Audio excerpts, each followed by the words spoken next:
I got her. Hashtag Young Gang. You did.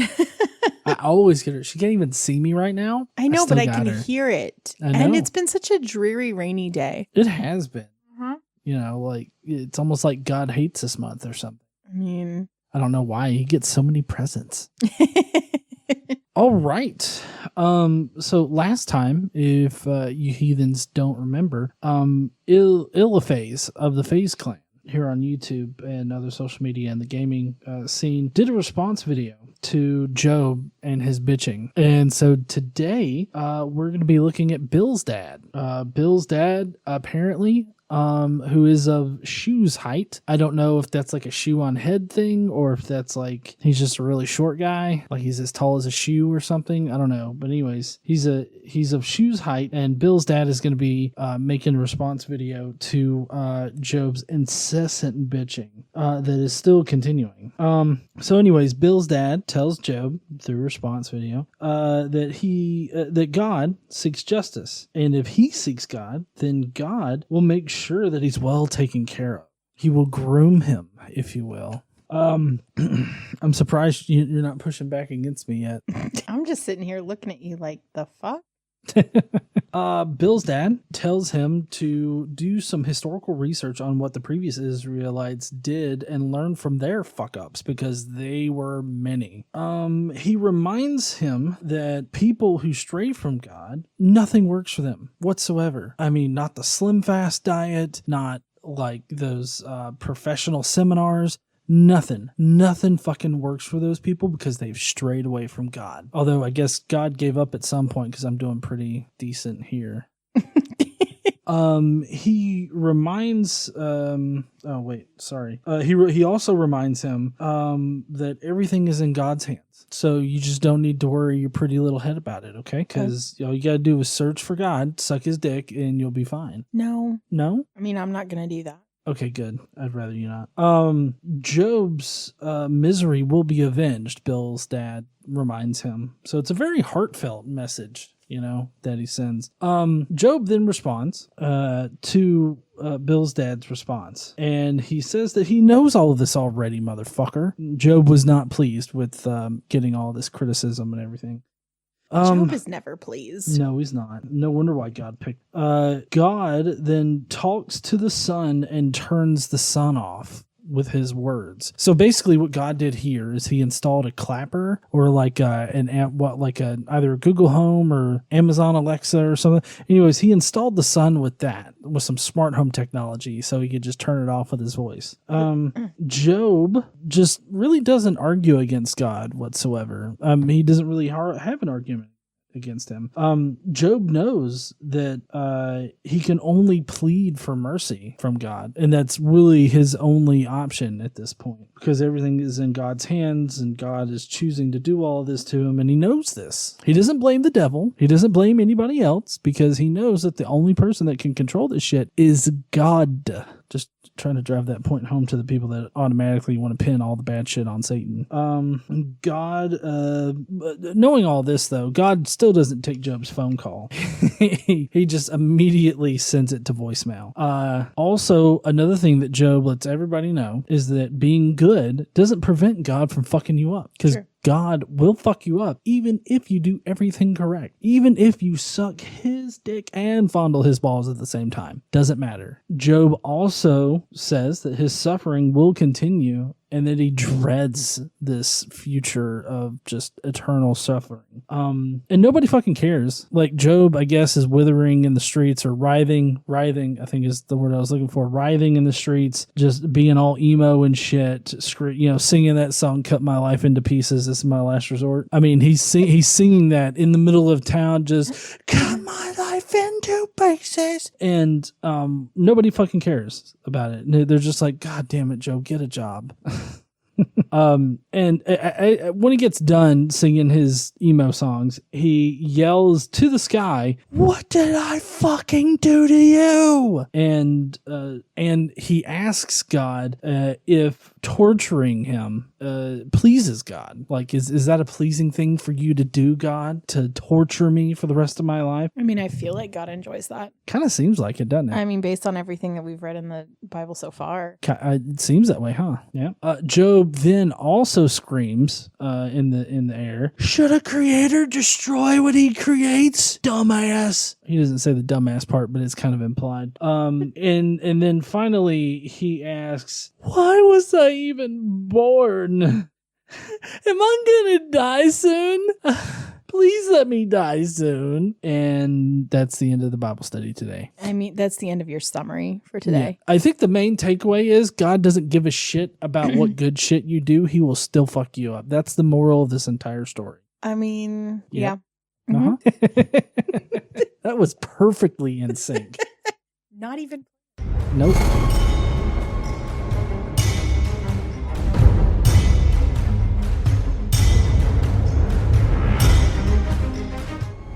What's up, heathens? How y'all doing? So today's video is entitled "Cut My Life into Pieces. This is my last resort." Feel free to sing the song while you listen today. Okay. Sorry, This is only the second friend. I know. We're going to hear more bitching. Oh, I know. Mm-hmm. Just I feel like that song could be, a main staple of the soundtrack for the Book of Job. I mean, yeah, Mm-hmm. pretty much. So are you ready to get into it? Yeah. Okay, so today we're going to start with Job 8 and go through Job 10, okay? Sweet. And we already know from past episodes that there are 3 friends that came and sat with Job when he was going through it all, right? Yeah. Having a tough time. 3 of his friends come over. Last week we heard from one of them. Today we're going to hear from another. And today's friend is Bildad. Bill's dad? But no, Bildad. Like from Bill and Ted's Excellent Adventure? No. That guy was an asshole, I think. No. No, that was Ted. Ted's dad was the cop. So Bildad, this is a person, not somebody's parent. I mean, he may be somebody's parent, but we don't talk about this person's children. Okay. Okay, so this is Bildad. Bill's dad. Got it. No. Ugh. And he is a Shuhite. Okay. Not of Shuhite. A Shuhite. A Shuhite. Got it. Shuhite. Shuhite. Okay. Okay. And he replied to Job and all of his, bitching that we've talked about previous weeks. "How long will you say such things? Your words are a blustering wind. Does God pervert justice? Does the Almighty pervert what is right?" Yes. Yes. But I think the point of this section is no. Though I would strongly disagree. Yeah. "When your children sinned against him, he gave them over to the penalty of their sin. But if you will seek God earnestly and plead with the Almighty, if you are pure and upright, even now he will rouse himself on your behalf and restore you to your prosperous state. Your beginnings will seem humble, so prosperous your future will be." So Bildad is like, stop complaining. God has a reason for what he's doing, obviously. Just face down, ass up this situation, and he'll fix it. Okay. Right? I mean, that's what he's saying. Yeah, essentially. Yeah. And then he continues, "Ask the former generation and find out what their ancestors learned. For we were born only yesterday and know nothing, and our days on the earth are but a shadow. Will they not instruct you and tell you? Will they not bring forth words from their understanding?" So he says, look to the past for the lessons that they've learned, I guess, in dealing with God. To see if you can figure out what the fuck. Right. "Can papyrus grow tall where there is no marsh? Can reeds thrive without water? While still growing and uncut, they wither more quickly than grass. Such is the destiny of all who forget God, so perishes the hope of the godless. What they trust in is fragile, and what they rely on is a spider's web. They lean on the web, but it gives way. They cling to it, but it does not hold. They are like a well-watered plant in the sunshine, spreading its shoots all over the garden. It entwines its roots around a pile of rocks and looks for a place among the stones. But when it is torn from its spot, that place disowns it and says, 'I never saw you.' Surely its life withers away, and from the soil other plants grow." So I think it's interesting because this kind of reminds me of not just Christianity, but, Christianity and Islam specifically. It reminds me of this where he's talking about how fragile their faith is, how fragile they are. Yeah. Because they trust in something, their religion, right? They trust in it and lean on it. But it doesn't, I mean, I guess one could argue that it's there for them and makes them feel peace and this and that in times of struggle and whatever. So I guess you could say in that they find something, but religion doesn't hold. Like, do you know what I mean? Like, we can poke holes in it all over the place. This shit doesn't hold up. It doesn't make sense. There's so many things that are contradicting. And it basically, to me, I feel like a lot of religious people they're the kind of people where they use their belief in a higher power for strength and for comfort. Right. Someone's always there for them. They aren't in it alone, because a lot of things you go through in life can feel very isolating, whether you're alone or you're not. And so in their God, they feel they can draw some comfort, which is fine. I don't have any problem with that. But when I talk about religion, I don't mean their spirituality, their faith, but their religion. The religion doesn't hold up. Mm-hmm. It's weak. Yeah. And so it's weird that this is the description of the godless people. Y'all, we're weak, and when we lean on spider webs, they go away. I mean, I wouldn't recommend leaning on a spider web, but no, that shit won't hold up. Although, I mean, it is really strong, but it's a size thing. Yeah, there were giant spiders, like in Lord of the Rings. Yeah. Mm-hmm. Yeah, their webs would fuck you up, but let's not think about that. Oh, okay, all right. Okay, so Bildad continues, surely God does not reject one who is blameless, or strengthen the hands of evildoers. He will yet fill your mouth with laughter and your lips with shouts of joy. Your enemies will be clothed in shame, and the tents of the wicked will be no more. So he's trying to make Job feel better, saying like, you're blameless, you're not a sinner, you haven't done anything wrong, so God's gonna make it all better. Though I'm not sure why God would have done it in the first place, which is kind of where Job goes. So Job's going to respond to Bildad. He probably doesn't super appreciate Bildad's input, right? But does agree with him on some things. So you ready? Mm-hmm. Then Job replied, indeed, I know that this is true, but how can mere mortals prove their innocence before God? Though they wished to dispute with him, they could not answer him one time out of 1,000. His wisdom is profound, his power is vast. Who has resisted him and come out unscathed? Who moves mountains without their knowing it and overturns them in his anger? He shakes the earth from its place and makes its pillars tremble. He speaks to the sun and it does not shine. He seals off the light of the stars. He alone stretches out the heavens and treads on the waves of the sea. He is the maker of the Bear and Orion, the Pleiades, and the constellations of the south. So basically, he made all the stars. The Bear is also Leo, apparently. He performs wonders that cannot be fathomed, miracles that cannot be counted. When he passes me, I cannot see him. When he goes by, I cannot perceive him. If he snatches away, who can stop him? Who can say to him, what are you doing? God does not restrain his anger. Even the cohorts of Rahab cowered at his feet. How then can I dispute with him? How can I find words to argue with him? Though I were innocent, I could not answer him. I could only plead with my judge for mercy. Even if I summoned him and he responded, I do not believe he would give me a hearing. He would crush me with a storm and multiply my wounds for no reason. He would not let me catch my breath, but would overwhelm me with misery. If it is a matter of strength, he is mighty. And if it is a matter of justice, who can challenge him? Even if I were innocent, my mouth would condemn me. If I were blameless, it would pronounce me guilty. Right. So he's basically saying it doesn't matter and nobody can do anything about it. Mm-hmm. I mean, I feel like it's really hard for me to ever consider Job to be a real person because he just seems to be so stereotypically like the perfect Christian. Because in all of this, he's like, yeah, I can't do anything because it's all up to God. Yeah.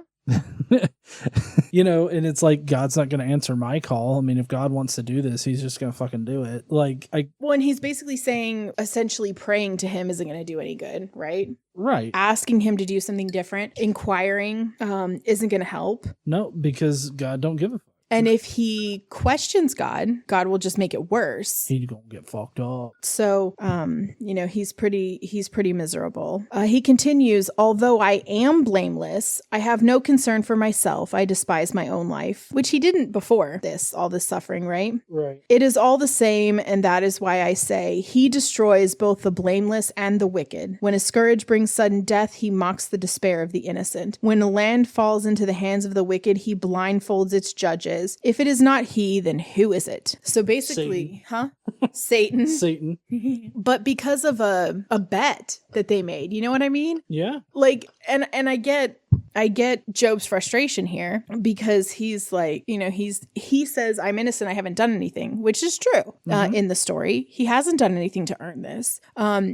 He's still fucked. Yes, so it doesn't matter. It just doesn't matter if you're good or you're not, according to this. Right. Right? Mm-hmm. I think it matters if you're good or not. Good as in like a decent human or whatever. I think it matters how you act, what you do to other people, but not I don't think it matters in a cosmic sense. Like, you know what I mean? I don't think it matters as in like eternally you're going to be damned if you don't. Right. I mean, I don't think so either. But then again, God is the standard. So whatever he does is like good. It's fine. Yeah. I mean, fair. Okay. You ready? Yes. Continuing with Job talking, my days are swifter than a runner. They fly away without a glimpse of joy. They skim past like boats of papyrus, like eagles swooping down on the prey. If I say, I will forget my complaint, I will change my expression and smile. I still dread all my suffering. So he's like, fake it till you make it, but I still hate this. For I know you will not hold me innocent. Since I am already found guilty, why should I struggle in vain? Even if I washed myself with soap and my hands with cleansing powder, you would plunge me into a slime pit, so that even my clothes would detest me. He is not a mere mortal like me that I might answer him, that we might confront each other in court. If there were only someone to mediate between us, someone to bring us together, someone to remove God's rod from me, so that his terror would frighten me no more, then I would speak up without fear of him. But as it now stands with me, I cannot. He asked to remove God's rod. Yes. Unplug your rod from me there, God. I just need a second. Well, so he's saying he needs someone like that could advocate for him to God, like in between, because this is interesting because it's really describing a power dynamic. He's saying, I can't ask God to stop. I can't do anything about it. I wish there was someone who would be able to talk to God on my behalf and help me. Mm-hmm. Yeah. Yeah.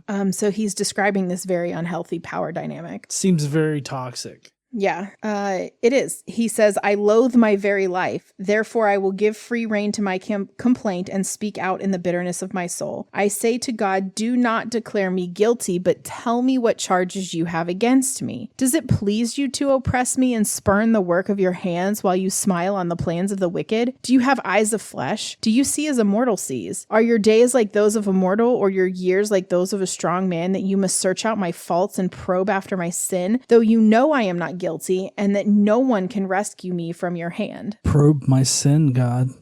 Unplug your rod, but probe my sin. So now he's asking, thank you for your input, honey. Now he's asking, can you just fucking tell me what I did? Like, can you tell me what I did wrong so I can like fix it? If I did something wrong, just fucking tell me. And he's also touching on what we're going to continue forward. He talks about, does it please you to oppress me and spurn the work of your hands? So he's like, you made me, and yet you are destroying me. So he says, your hand shaped me and made me. Will you now turn and destroy me? Remember that you molded me like clay. Will you now turn me to dust again? Did you not pour me out like milk and curdle me like cheese, clothe me with skin and flesh and knit me together with bones and sinews? You gave me life and showed me kindness, and in your providence watched over my spirit. What does it mean to curdle somebody like cheese?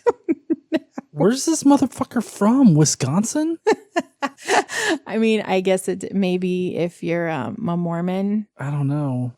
Just the whole he curled me like cheese. And I think that's supposed to be the good part. Like, to me, that sounds terrible because it says, did you not pour me out like milk and curdle me like cheese, clothe me with skin and flesh and knit me together? So it's like talking about creating. So I don't know what